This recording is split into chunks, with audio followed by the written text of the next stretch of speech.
We messaged MKBHD to find out what he would put into his dream smartphone. In this video, we're going to go through all the specs, how much it would cost, and we've even got Concept Central to mock it up for us. So let's get into it.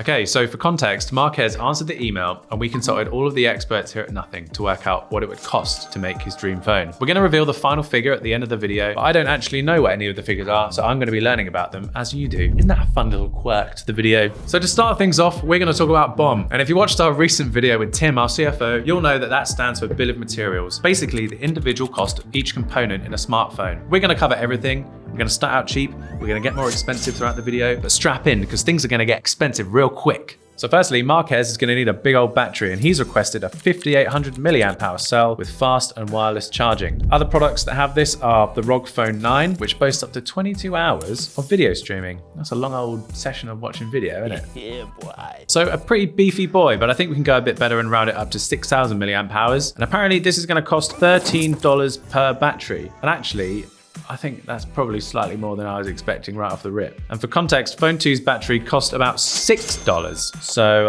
I think we're off to an expensive start already. Before we go any deeper, it's worth noting that these are just ballpark figures. Obviously, different companies can negotiate different costs with their suppliers. So just take every number with a grain of salt. Okay, onto the display. Marquez has requested the same screen as the Samsung S24 Ultra, and that is of course a 120Hz LTPO with super bright AMOLED and anti-glare glass. It also says he wants the device to be smaller at 6.1 inches, so that adds another $35 to the pot. All right, onto cameras. Marquez knows these very well, of course. He has requested the hardware from the S24 Ultra, but the software from the iPhone 16 Pro. So we're gonna have to imagine that Apple and Samsung have put their differences aside for this product. As for the specific cameras, he's looking for these sensor and lens combos. And as for the front-facing camera, we're going to use that from the Pixel 9 Pro, so let's add that to the device. All right, so altogether for camera hardware, we're looking at $80 added to the bill, and for storage, we're looking at adding 1 terabyte of flash memory, but it doesn't specify which UFS generation he was looking for. I'm guessing 4.0. That was a pretty nerdy question though, I suppose. And if we pair the storage with 16 gigs of RAM, that takes the total price for these components to $90.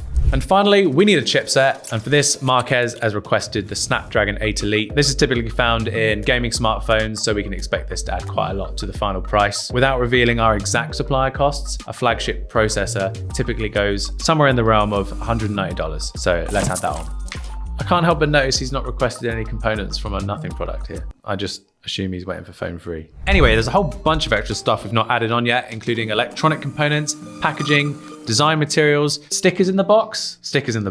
And if we round all of that together, our final BOM cost comes to $500.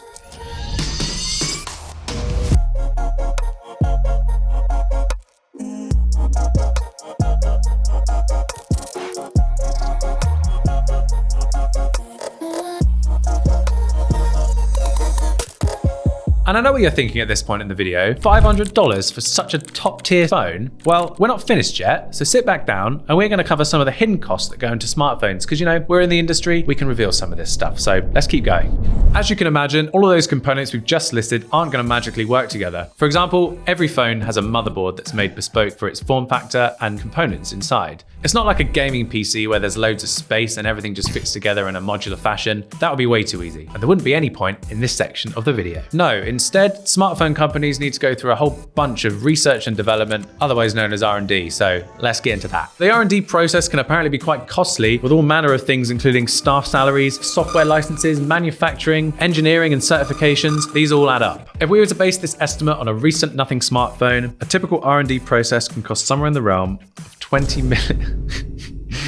million US dollars. Okay, all right, so let's add that to the pot from earlier and we'll reveal the grand total at the end. Is it gonna be 20,500,000 pounds? All right, okay.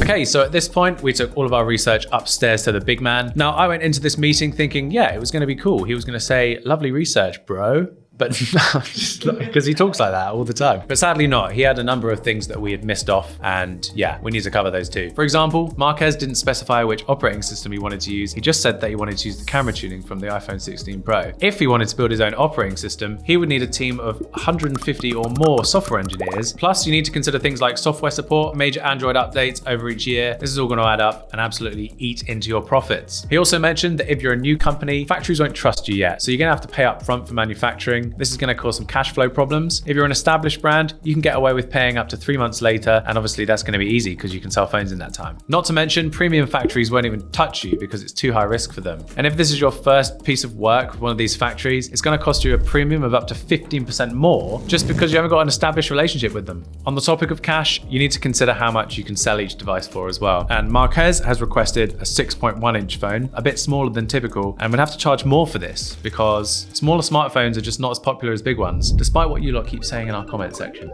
So with all that said, Carl ended his motivational speech with the words, "It's f***ed." So we've decided to leave those additional costs off the list because it got a bit too much for us, to be honest. So on the topic of operating system, we're going to throw in Nothing OS for free because we're generous like that. Did you guys really think we were going to put Color OS on this bad boy phone?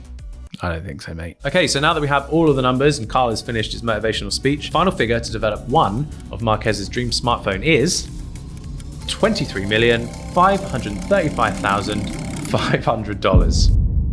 Obviously that cost would come down with the more phones we sell, but that's really beyond the scope of this video. So if you want to hear more about producing consumer tech, why don't you watch this lovely video from Carl talking about the BOM price of the iPhone 14.